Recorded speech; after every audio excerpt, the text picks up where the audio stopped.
ሰላም ጤና ይስጥልን የተከበራችሁና የተወደዳችሁ የቻናሌ ቤተሰቦች እንደምን አላችሁልኝ? ሰላም ለእናንተ ይሁን።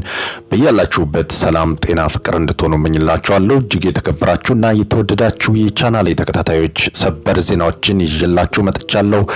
ደጋረገ መላሹ ነኝ። እስከ ዝግጅቴ ድረስ አብራችሁኝ በመቆየት እንድትከታተሉ በአክብሮት ተጋብዛለሁ። ይህን ቪዲዮ ላይክ በማድረግ እንድትጀምሩና ለሌሎችም እንድታደርሱ በአክብሮት ጋብዛለሁ። በርካታ ሰበር ዜናዎች አሉ። እጅግ በጣም ገዳይና አስፈሪ ቫይረስ መከሰቱ ተነግሯል። የተባበሩት መንግስታት የጤና ድርጅት እጅግ በጣም መጨነቁንና ሀገራትም እጅግ መጨነቃቸውን ማምሻውን የወጣ አንድ ዜና ያመለክታል።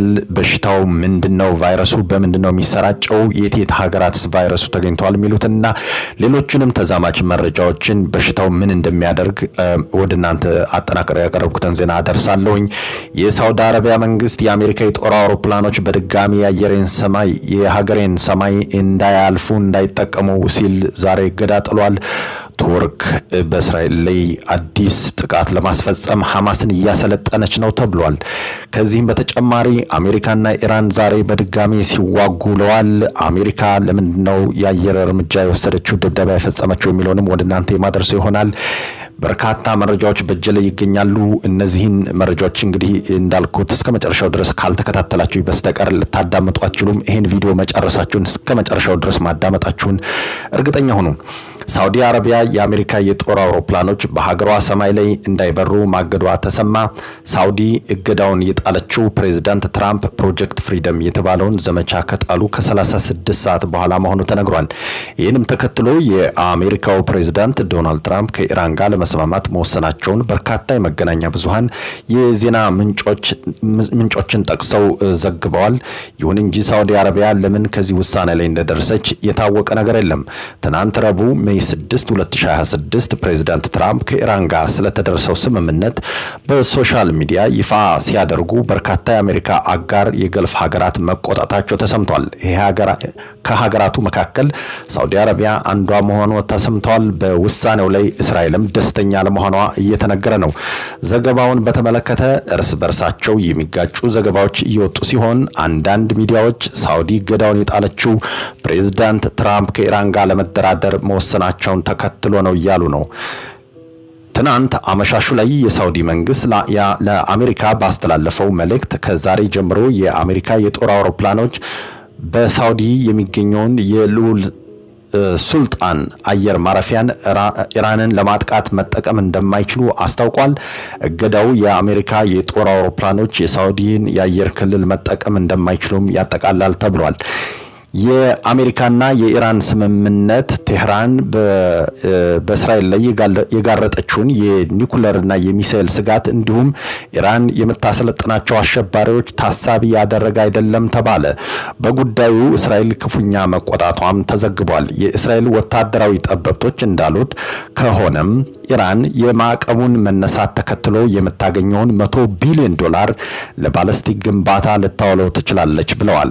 ስምምነቱን እስራኤል ከያዘችው የሊባኖስ ግዛት ለቃ እንድትወጣ ከማስገደዱም አልፎ ሂዝቦላ ተጠናክሮ ተደራጅቶ በእስራኤል ላይ ጥቃት ሊፈጽም ይችላል ሲሉ ጠቅሰዋል። ሌላው ደግሞ ኢራን ገንዘቡን ከወሰደች በኋላ አያሌ የኒኩለር ማበልጸጊያ በመገንባት እና የአየር መቃወሚያዎችን በመግዛት የእስራኤልን የማጥቃት ችሎታ ልታዳክም ትችላለች ተብሏል።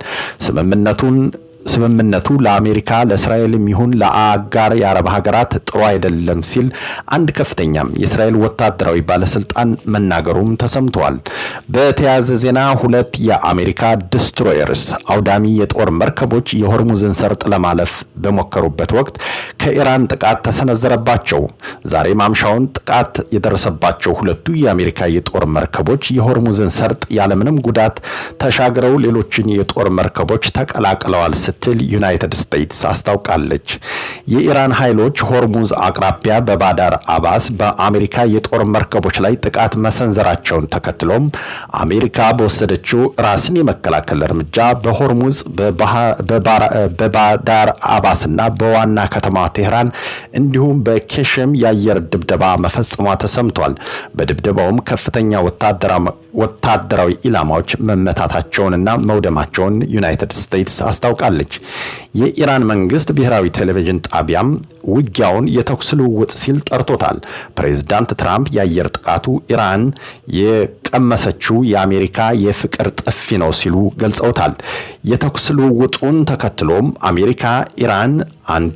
አሜሪካና ኢራን አንዱ ሌላኛውን በተኩስ አቁም ጥሰት ሲከሱ የተኩስ አቁም ስምምነቱ አሁንም እንዳልፈረሰ ገልጸዋል። ትናንት አሜሪካ ላቀረበችው ባለ 14 ነጥብ የሰላም ስምምነት ኢራን መልስ ትሰጣለች ተብሎ እየተጠበቀ ነው። በሌላ ዜና የተባበሩት አረብ ኤምሬትስ የአየር መቃወሚያ ከኢራን ለተሰነዘረበት የባለስቲክ የክሩዝ ሚሳይልና የሰው አልባ በራሪዎች ድሮኖች ጥቃት ምላሽ እየሰጠ መሆኑ ተነግሯል። ኢራን ማምሻውን ወደ ኤምሬትስ ላስወነጨፈችው ሚሳኤሎች፣ ድሮኖችና ሌሎችም ሚሳኤሎች በእስራኤሉ አይረን ዶም እየመታች ማክሸፏም ተነግሯል። ነገር ግን እስካሁን ድረስ የደረሰ ጉዳት ይኑር አይኑር አልታወቀም። የተከበራችሁና የተወደዳችሁ የቻናሌ ቤተሰቦች የዓለም መንግስታት በአዲሱ ሃንታ ቫይረስ ክፉኛ መጨነቃቸው ተነግሯል። ሰሞኑን ከአርጀንቲና ተነስታም ውቅያኖሶችን እየቀዘፈች በርካታ ሀገራትን የዞረችው መርከብ ውስጥ ቢያንስ ከ10 በላይ ሰዎች በቫይረሱ መያዛቸው ተነግሯል። 146 ሰዎችን አሳፍራ የነበረችው ይቺ መርከብ በውስጧ በደርዘን የሚቆጠሩ ሀገራትን ዜጎች መኖራቸው የታወቀ ሲሆን ከታማሚዎች ጋር አብረው የነበሩና ንክኪ አድርገዋል ተብለው የተጠረጠሩ በ5 የአሜሪካ ክልሎች የሚገኙ ዜጎች ተገኝተዋል ተብሏል። ይህንም ተከትሎ የአሜሪካ መንግስት ከፍተኛ ክትትል እያደረገ መሆኑን ዛሬ አስታውቋል። አሪዞና፣ ካሊፎርኒያ፣ ጆርጂያ፣ ቴክሳስ እና ቨርጂኒያ ንክኪ ያላቸው የተባሉ ሰዎች መኖሪያ ሲሆን እስካሁን በበሽታው የታመሙ ሰዎች ስለመኖራቸው ግን የታወቀ ነገር የለም። በሽታው በዋነኝነት በአይጦችና በሚዳቆች የሚተላለፍ ነው የተባለ ሲሆን የእንስሶቹ ሽንት አሊያም የተጸዳዱት ቅሬት ከአቧራ ጋር ተቀላቅለው በሰዎች ከተነካና ወደ መተንፈሻ አካል ከገባ አሊያም በምራቅና በመሳሰሉት እንደሚተላለፍም ተዘግቧል። በበሽታው የተጠቃ ሰው የሚከተሉትን ምልክቶችን ያሳያል ተብሏል። አንደኛ፣ ከፍተኛ የሆነ ትኩሳት፣ ሁለተኛ፣ ከመጠን ያለፈ እንቅልፍ፣ ሶስተኛ፣ ከፍተኛ የሆነ የጡንቻ ማሳከክ ለምሳሌ ጀርባን፣ ጫንቃንና ሌሎችንም፣ አራተኛ፣ ከፍተኛ የሆነ ራስ መታት፣ አምስተኛ፣ ከፍተኛ የሆነ ተቅማጥ፣ ስድስተኛ፣ ከፍተኛ የሆነ የሆድ ህመም፣ ሰባተኛ፣ ከፍተኛ የሆነ አጣዳፊ ትውኪያ፣ ስምንተኛ፣ ከፍተኛ የሆነ ሳል፣ ዘጠነኛ፣ የትንፋሽ ማጠር፣ አስረኛ፣ የደም ማነስ፣ 11ኛ ደረት አካባቢ ወግቶ መያዝ ከምልክቶቹ መካከል ጥቂቶች ናቸው ተብለዋል። በሌላ ዜናም ቱርክ የሐማስ አባላትን ወታደራዊ ስልጠና እየሰጠች ነው ተባለ።